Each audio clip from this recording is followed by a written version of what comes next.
Breaks. As y'all know, we stay hard in the paint on the breaking news in the afternoon. So hang on for any developments there. Alabama Gold Refinery, by the way, bringing you the show right off the bat here today. Always a good time to buy gold. It is always a good time to buy gold.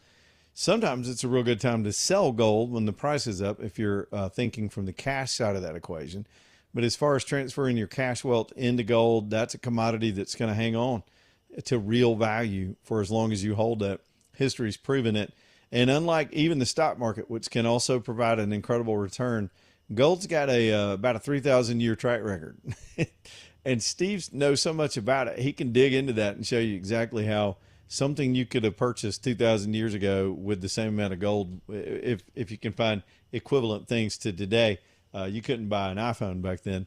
But it's amazing how it holds up and how it stores wealth and protects against a lot of dumb things: debt, interest, inflation, all these things that governments do to our money. It's called gold, and you can put it in your hand. It's none of anybody's business. Steve will work out those transactions. There are even tax incentives here in Alabama if you want to buy it. They do silver, platinum. They buy, sell, and trade. Safe location, central location in downtown Homewood. It's Alabama Gold Refinery, AGR, alabamagoldrefinery.com. Okay, I'll start with the weather each hour. And I know we live in the South, and we know it's hot, and it's July, and it's supposed to be. But these are dangerously hot weather conditions coming up, particularly tomorrow. Slowly, the heat starts to back off, but the humidity levels combined with the heat, and then the heat index being close to 110, not everywhere, but in some spots. Even in the shade, man, that stuff's on you. The humidity's on you. It's in you. It's in your clothes. I was talking to Valerie this morning. Got to hang out with a lot of folks around the station today, and I was listening to she and Jim. It was so good to hear Jim Moore with her this morning. I just think the world of Jim. And they were doing their thing this morning, talking about heat stroke. It reminded me of a couple of incidents I had. And I told the audience when I got on the air today, I think I was getting close to it yesterday. It was two things. It was the conditions yesterday, which had I been here the last 6 weeks, I would have been ready for. But having been in a drier climate, man, it really is a shock to the system to come back to good old southern humidity. And it got on me yesterday. And I was telling Val, I said, the difference, we talk about it all the time. They say it's a dry heat out there. And it is, but it's very searing, and you're always looking for shade. It's like you're in an oven and you're just being burned by a dry heat. But here, man, it gets in you. It's in your lungs. It's in your sweat pores. It's in your clothes.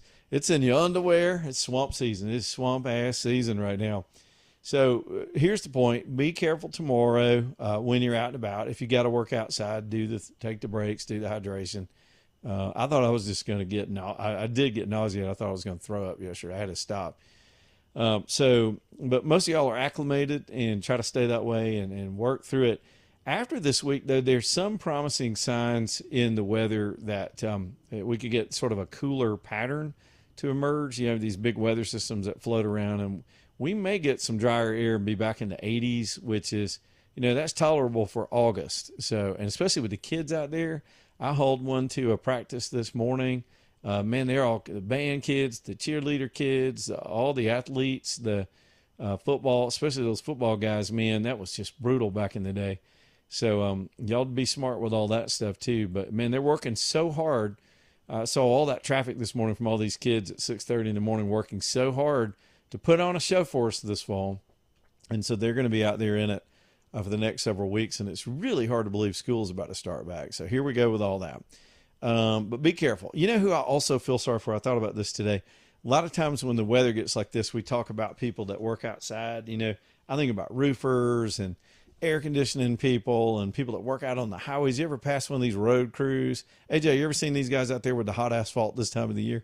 I'm like, good Lord, why can't they just let them do that at night? I mean, a lot of states do. They'll put the lights on and put them outside at night, and they're working with that steaming asphalt. But there's a whole nother group. And it just occurred to me, these kids that you see around the Starbucks, and sometimes you'll see one out at the Walmart that dress with they wear toboggans all year. They will not take those toboggans off. And they also, we used to call them goth. They were emo, then they were goth. Now they're into like Jap animation or something. They dress, most of the little white kids, and they dress in all black, like these baggy black clothes, jackets, hoodies. I'm like, y'all pray for those kids. Not only do they need some direction in their life and some focus, they hot as hell. They're paying for it. But look out for them as we deal with the hot weather this week. All right, let me flip to Fauci. This is one of the bigger stories of the day. Didn't get into it the first hour. We had Trump up live. He's still talking. He's out in battleground state of Michigan doing his stump speech stuff for the Republicans because they can't help themselves. They will not help themselves. By the way, those bastards are going on a recess. I remind you, as much as we criticize the Democrats, the Republicans are in charge of the Congress. Let me repeat that for those of you scoring at home. The Republicans are in the leadership and they run Congress right now. And they're going home in August. In fairness, they always go home in August. It's called the August recess. They go home for almost an entire month. Doesn't mean they're not working. Some of the House members will do a lot of stuff. I worked for a House member. It means you're just working back home. You're not taking votes. But they still go home, which means votes can't be taken. And I've heard the people defending it saying, well, it's tradition and we have work to do. Well, it's time to change traditions. It's time to break some glass ceilings. It's time to shake things up like your president has done since the day he came down the escalator. And these bastards just stick with the filibuster and the congressional schedule because they got things they got to do. They got personal lives, and that comes first. It does. I heard a lady criticizing the Senate the other day about the SAVE Act. She said these guys in the Senate, all of them, all 100 of them, are more about their personal comfort than doing anything for us. And here's what she meant by that. They won't do the old process of stand there and actually filibuster or get into, say, if they do one of these reconciliation, I'm going to get to Fauci, I promise. I got off on a tangent. If they get into one of these reconciliation bills that cleverly the House is trying to send to them, so they only need a simple majority and it gets around the filibuster, there's another part to that where the Democrats can add amendments. See, even though you go through reconciliation, there's the amendatory process, and the Democrats can use that to slow down the reconciliation vote. Okay, you with me? Now, all Republicans have to do is do that and weather the amendments. Vote them all down. Everyone that comes up, vote them all down. And it puts them in a situation like a filibuster. Y'all follow me? So you got to be there. You got to be there for all the votes. Every vote will be tight. You got to wait on the next stupid one they try to attach. We're going to assassinate Netanyahu amendment or whatever it is they come up with. Let's get rid of our own body amendment. Whatever they put up, the Republicans would have to be there and do some work and take votes at 2 a.m. and not get any sleep and not go to their fundraisers and do the work. They don't want to do that. Thune does not want to do that. He doesn't want to do that any more than he wants to sit through a filibuster. And so that's the Democrat advantage. If it's a war of wills, the Democrats have the advantage because they're willing to do it. Schumer and those losers will stand there till 5 a.m, knowing they're going to get defeated on every vote just to make them prove it. And the example that was given was the Obamacare vote. Obama was facing the same thing. He had an unpopular thing he wanted to do, as opposed to Trump, who has an idea. The Save America Act is wildly more popular than Obamacare was. People pretend like that was always popular. He barely got that thing passed. They shoved it through in the middle of the night on Christmas Eve. Do y'all remember this?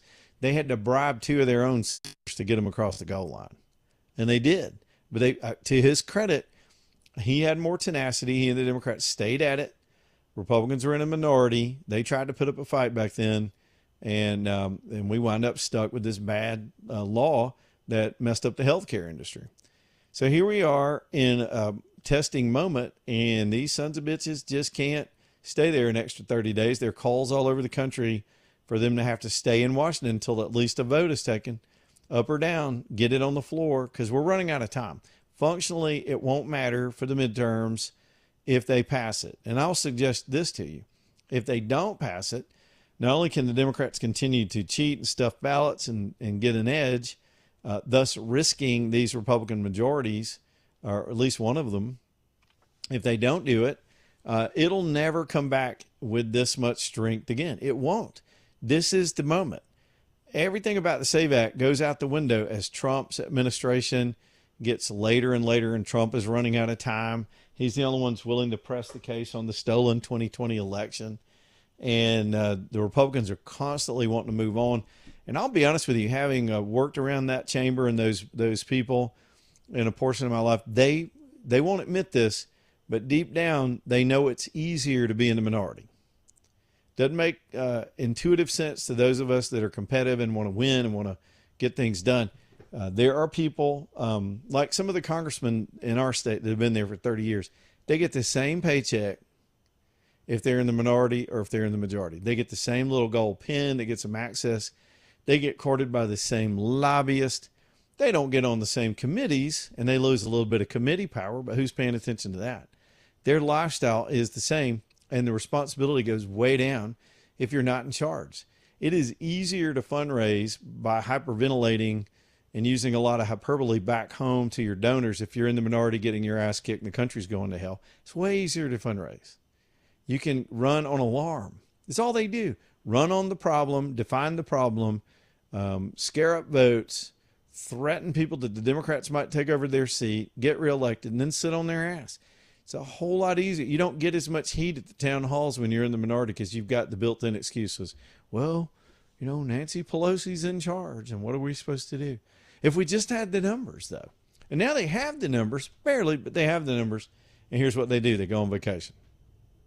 I'll rephrase that. In fairness, it's not vacation. It's their recess, where it means they're not going to be taking votes. Then they come back in September, and it's too late. The election would be 8 weeks away by the time they come back. 9 if you stretch. You're not going to change. You're not going to fundamentally change laws about how we look at IDs and citizenship. It'd be mass chaos. So they're not even willing to try. So the clock's going to get the whole thing. I know I said I was going to talk about Fauci, but I got off on a rant about these lazy Republicans. Now, they've got Fauci before them coming up this week. I got something to talk about with these diaries that are out.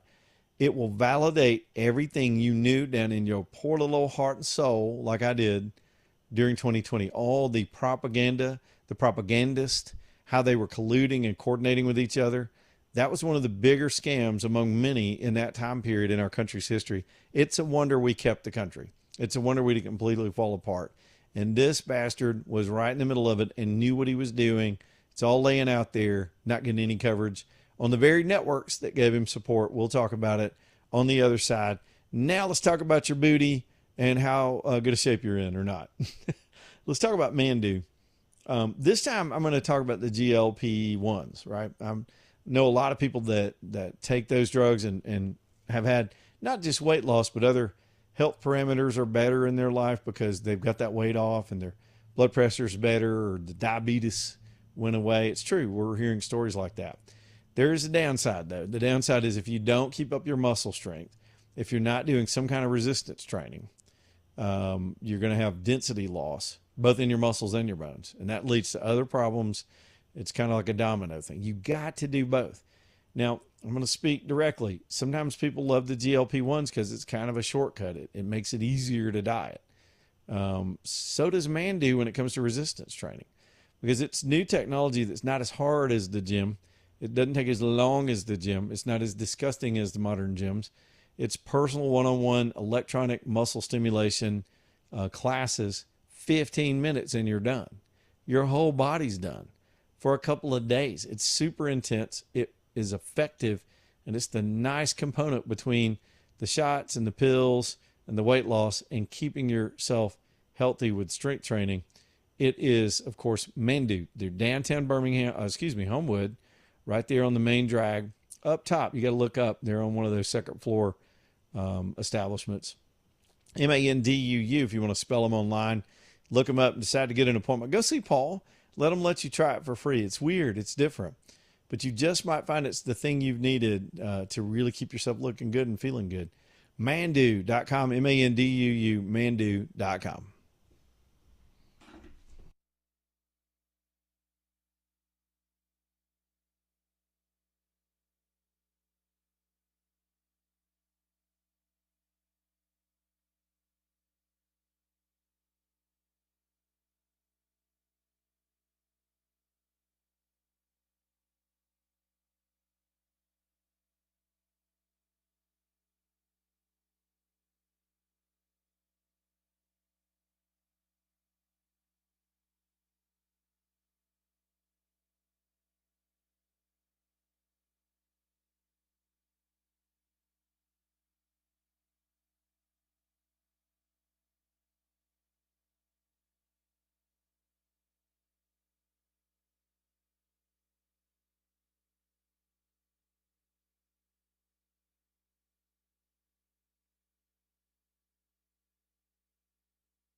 All right, y'all, 324 leading live. When I went downtown this morning, I was able to see work trucks. I went right past there on the way to Birmingham Broker.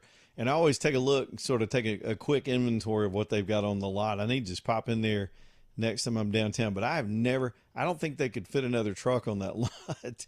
It is crammed full of, especially vans. They had a lot of bucket trucks and lift trucks, a couple of crane trucks. Man, they've got a little something for everybody down at Work Trucks right now. These are all pre-owned.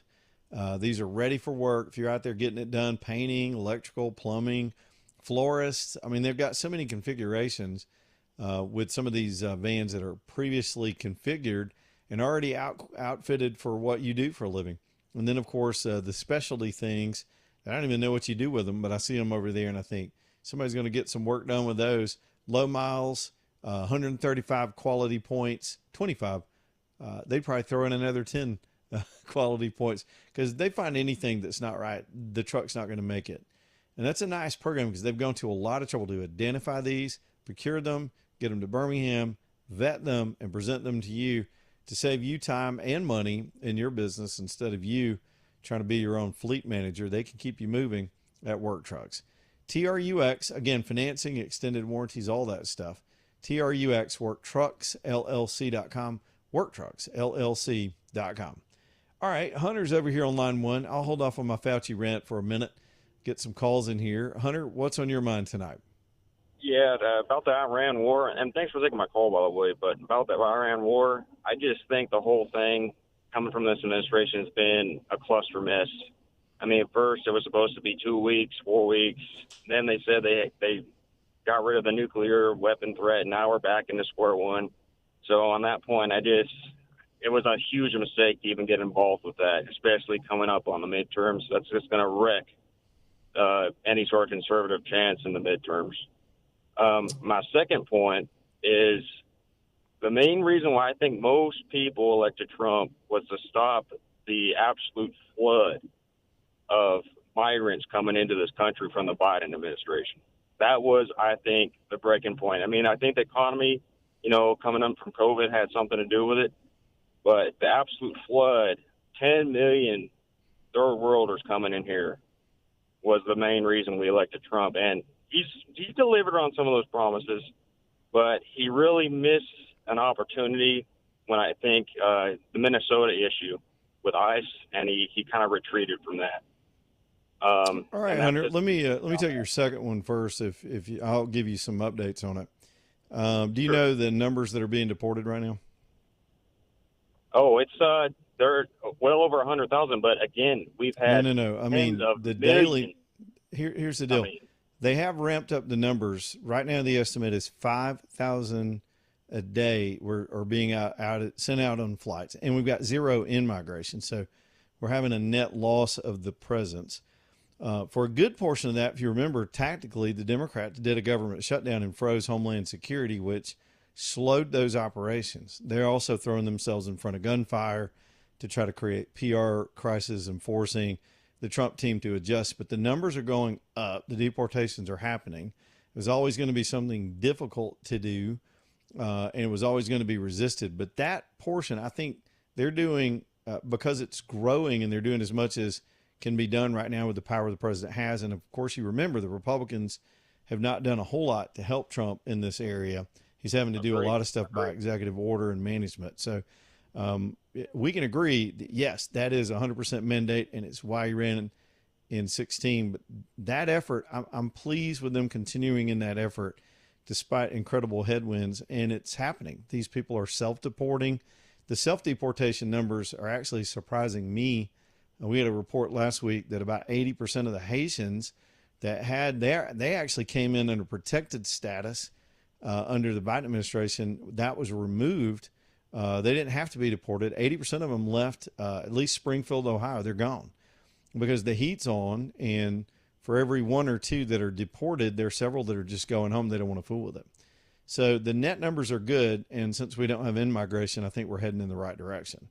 The Iran war, I mean, we're just going to disagree on that. I think I'm looking big picture with a 47-year-old worldview from when I was a teenager of this regime being confronted. It's not over. It's only been a few months. This is not an endless war. We saw how quickly it can turn around just a few weeks ago once the strait was open. And I firmly believe it's going to be open, and this is not going to be the issue of the midterms. I hope you're right. I really do. And then real quick before I get off, and again, thank you for giving me some time to, let other people hear my opinion at least. Yeah, The man. other I'd like to maybe, if you can, talk about that I think is very important is the Shiloh Hendricks case results. Have you heard about that, Shiloh Hendricks? I've heard a little bit. See the woman that said the N word in public and got sent to jail? Yes.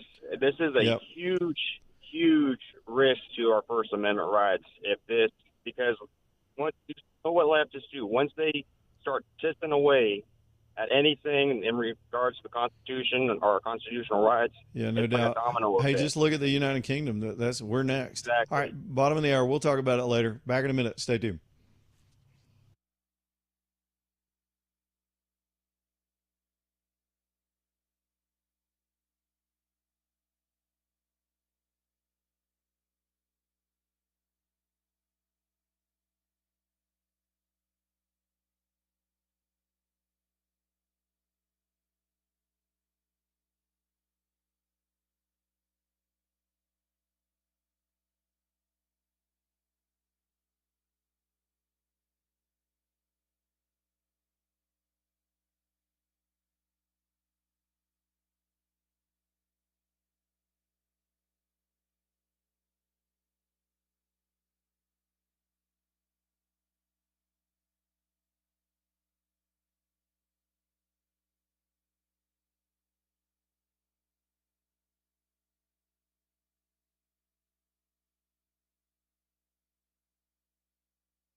thunderstorm this morning that was, I guess it was about 4:30. It sounded like a bomb went off. It was the shotgun sound of a thunderclap. Some of y'all got underneath that. I got a little bit of it later in the morning. Storm season's here with us, and it will do some work on your roof, as will the heat and the temperatures and the expansion and contraction. We all know how it goes. Sometimes you just have an old roof and it's time. It'll time out. Every roof material has an age on it. And my man Greg Nelson over at Storm Restoration is ready to help you with those projects. But if you find yourself in a sudden lurch because of a hailstorm or wind or sticks and limbs on your house or whatever's going on with one of these storms, and I mean, no sooner than summer settles down, we'll be in tropical season. Then we have a secondary tornado season. It's something all the time in the South. It pays to know a good roofer at all times, even if your neighbor needs a good roofer, rather than depend on one of these fly-by-nights, some of these troll companies that just show up and try to talk you into getting a roof when you seem to be fine. Be careful with that. You could get in really serious trouble with your insurance company. Storm Restoration is my company to handle your roof projects. They're going to come out and do some new install work for me this year with the little addition we're adding. It's not a big project for Greg, but I know he'll take good care of it and get me all dried in. And he's got a phone number that I always give you a heads up so you get ready to jot it down. You need to, I would put this and some of the other home services that we have here on the show, all of us really, I'd put it in a place you can easily find it if you do wind up suddenly needing some help around your home. And of course, Greg is the guy. His company, he's personally been roofing. I'm going to make him older and round him off to 30 years in the roofing business. And of course, got his whole family involved. They're so involved in the projects and the installations, working with the insurance companies. And he knows all of them. He knows what they require, who their adjusters are, probably by first name. And he knows what's going to be required for you to get a claim covered. Because sometimes, you know, they're just, if they reject you, that's heartbreak. But you can also get your policy dropped if one of these fly-by-night companies pushes you into trying to file a claim on something that's not legit. Greg has got his reputation to maintain with those companies, and you and all of us out here as well. It's a fine art sometimes getting this stuff, getting the paperwork done, maybe harder to me than putting the roof on. It's Storm Restoration, 205. Here's that number, 205-542-3531, 205-542-3531. Let me get into my Fauci rant because I've kind of been saving this, listening to all the coverage. And I'm going to give you just a very, very brief summary. I'm not going to sit here and read you his entries into his diary. But Fauci kept a diary.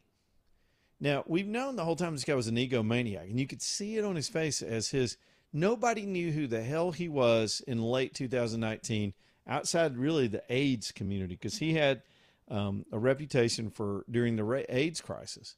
And he had been in the government so long, this dude was the highest paid employee in the federal government. And he gets passed along from administration to administration.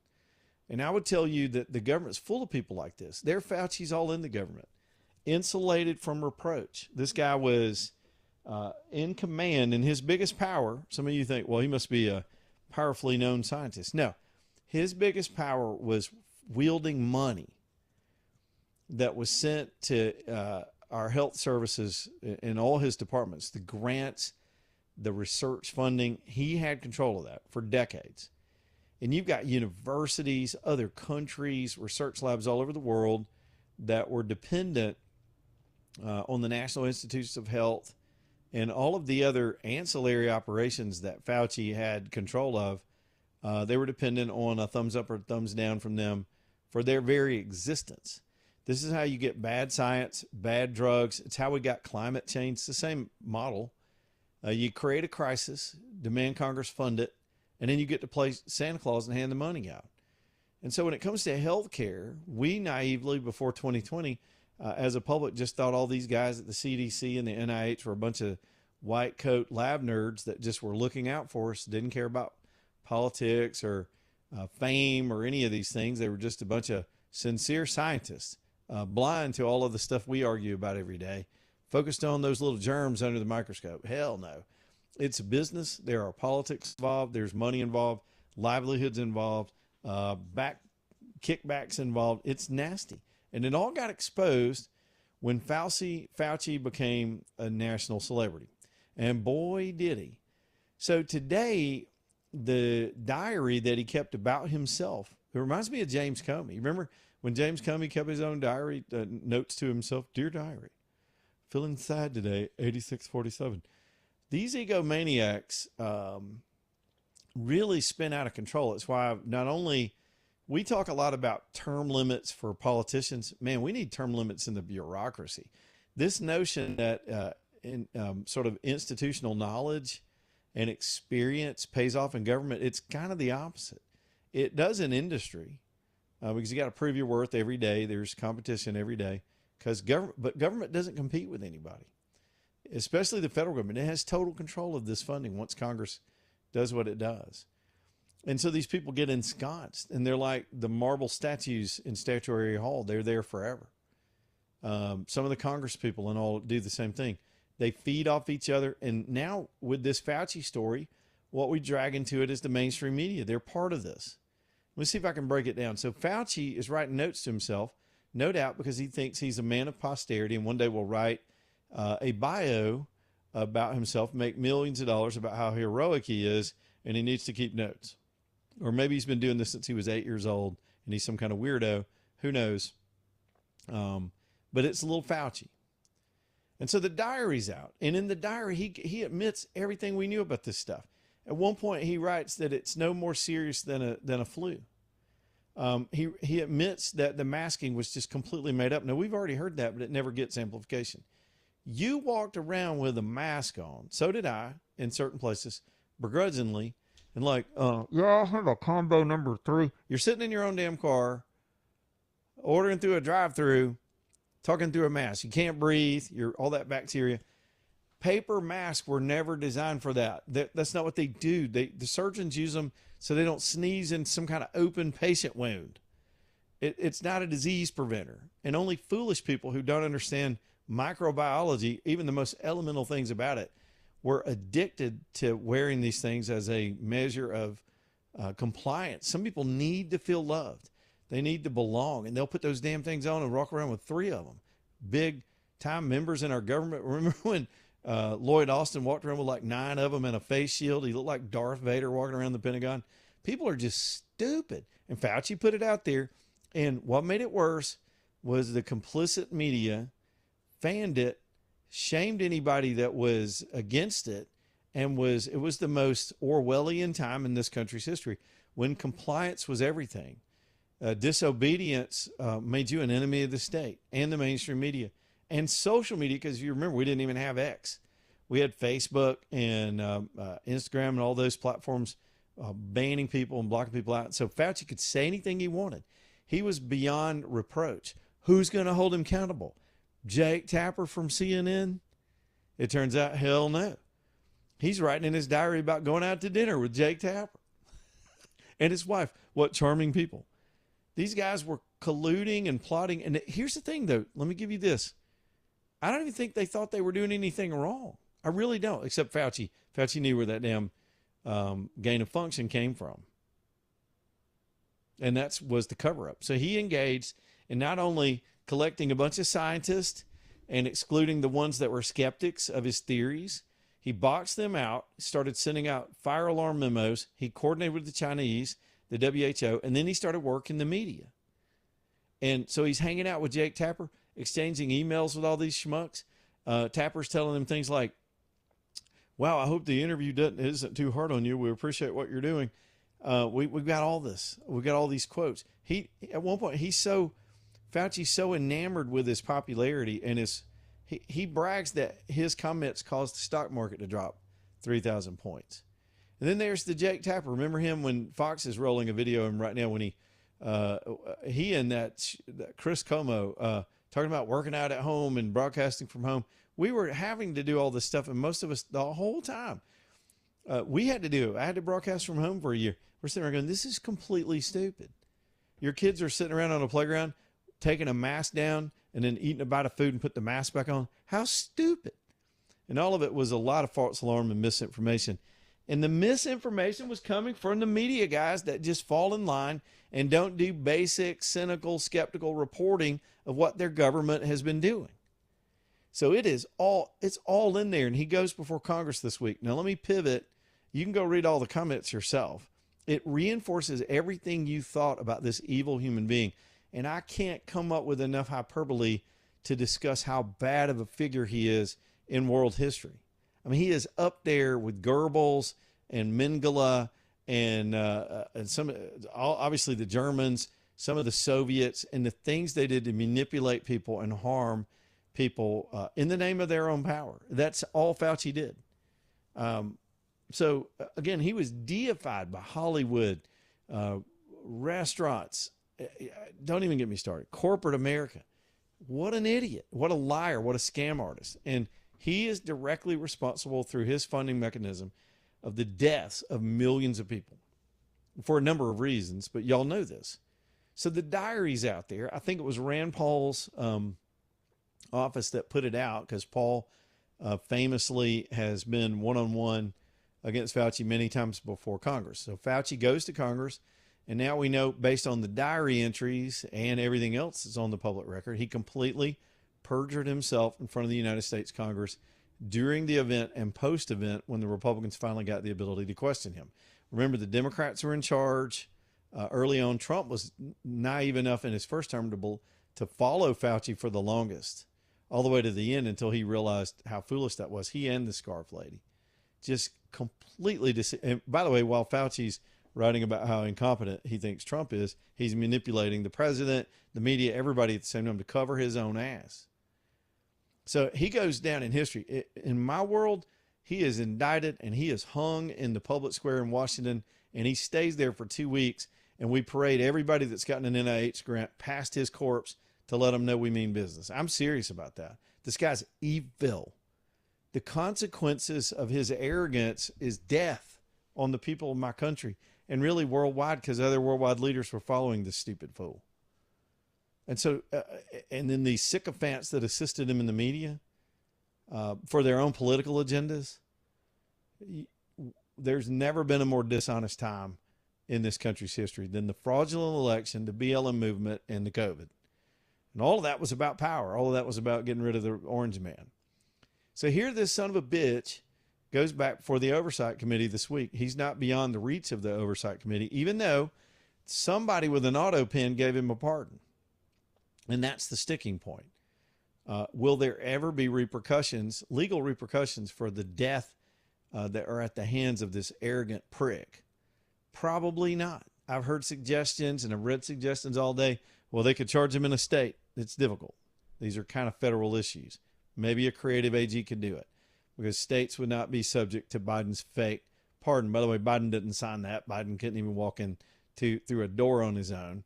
What a scam on top of a scam with the Biden thing. And so then he's cleared on perjury before Congress in the previous sessions, because the pardon would have covered that. It will not cover what he says this week. And can they box him in? Can they get him cornered? It's a difficult charge to prove. Perjury alone is a difficult charge to prove. You can charge it, and you can call him out on it, and you can show the public evidence of it, which would be good enough for me at this point. But a conviction before a court, it's not as easy as it sounds. Still worth the effort, though. I've heard Republicans today go, well, case law, and we start playing by the rules with people like this. And logic is, well, to get a grand jury, you'd have to go to this district, and it's not likely that a D.C. Prosecutor, which is where the venue should be, we analyze it that way, and that's the logical way to analyze it. A D.C. circuit, those are a bunch of Democrats and a bunch of Obama appointees. They would never convict him. It's kind of pointless. Would the Democrats do that? Would the Democrats go, nah, there's no point. These are tough charges to prove. No, what they do is call Fannie Willis and her boyfriend and get them to Washington and give them a bunch of money and bring charges in Georgia just to get a mugshot. They get Letitia James fired up. They start directing lawfare, and not that that was appropriate, but it's what they do. It's what they did. They go and make up stuff if they have to. Lawsuits, they'll go straight lawfare on somebody once they're in the crosshairs. But we won't. We'll just go, well, it's like we just don't have the votes to do the filibuster, so there's no point. Like, just defeatist, not even try. Do it for the spectacle. We'll see what happens this week. I almost wrecked the car listening to some of the coverage this morning of what he wrote about himself in this diary that validates, again, things that are on the record that absolutely show how sinister this man is. Let's see if we can get Jim in here real quick, and then we'll go on to the break. Jim, what's up with you today? Just, heading home again. But I can think back far enough and remember in 2019, actually it was the end of 2018, going into 2019, I was on a mission trip for a year, and the Lord just spoke into my heart one day and told me, this is the rise of the supervillains. Swear to God, that's what he told me. And at the time, as it all started to unfold, I thought he was mostly talking about Bill Gates, but here's this guy likewise. And another thing he brought to my attention was, the work of a famous evangelist, A.A. Allen, who he actually buried all the dead from plague in another country where he was working in a missionary, in a mission, and never himself got sick. So I stood on faith. I never caught COVID, and everybody that I pretty much met who got them shots wound up sick or dead. So I'm pretty much right with you on your conclusions there. I wish we lived in a world where we make an example out of evil. Willie Nelson and who was it? Dang. Oh, look that at other you. country star wrote that song about beer for my horses. Oh, that was Toby Keith. Right. Yeah. I got you, man. All right, I appreciate you, Jim. There's Jim, man, frustrated as well. One more thing about Fauci. I've told this story a lot over the years. I remember at least 2 times in my reporting history, I covered arsons. There were clear arsons. And it turned out it was a couple of the firefighters involved in putting out the fire that set the fire. And these were both volunteer departments. The backstory was they got so bored, they had a hero complex. They wanted to run in and put something out, probably so they could go home and get laid. Hey, I fought a fire today, because there wasn't much to do. So they went and set some fires. It's counterintuitive. I'm not blaming all firemen. I love firemen. I really do. But they know what I'm talking about. There's a hero complex where you've got to create a problem so you can fix the problem. Sort of a scarecrow mentality. You got to put up all these things so you can knock it over. Straw man. That's what I was saying. The whole notion of the straw man. This is what a lot of these people in modern politics do. And this is what Fauci did. He created the problem and then made himself a hero for addressing the problem. And not only was the problem he created with the gain of function poison to the world that got exposed by Chinese incompetence or intent, but his solutions were furthered the problem. And I ain't even talked about the vaccines. And every stupid fool that fell for it, from the government to our governor, Kay Ivey, corporate America, and all the way down the chain without skepticism. Listen, when this country loses the right to be skeptical of people in charge, we're going to lose the whole country. We got to always ask questions. Back in a minute.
All right, y'all, 358. Danny Knowles with the Knowles Group. I was listening to their show this weekend. I was out doing all my yard work. I turned the station on and listened to the Knowles boys talking about money. You know, you learn something every time you listen to them. There's so much expertise at the Knowles Group. If you want a pay raise because you're in charge of your own retirement right now, maybe you had a company plan, now you're trying to manage it.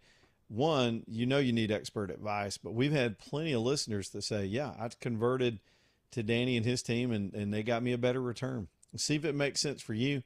It's got to be a good fit. You got to trust your financial advisor, and you got to bond with them, and you got to sort of turn things over to them and trust their knowledge and judgment. So let me make an introduction to a lifelong friend that I know has treated so many people so well, both in our hometown and here in Birmingham, and our audience, and helped them every way they possibly could by just being straight with them and giving good advice. It's the Knowles Group.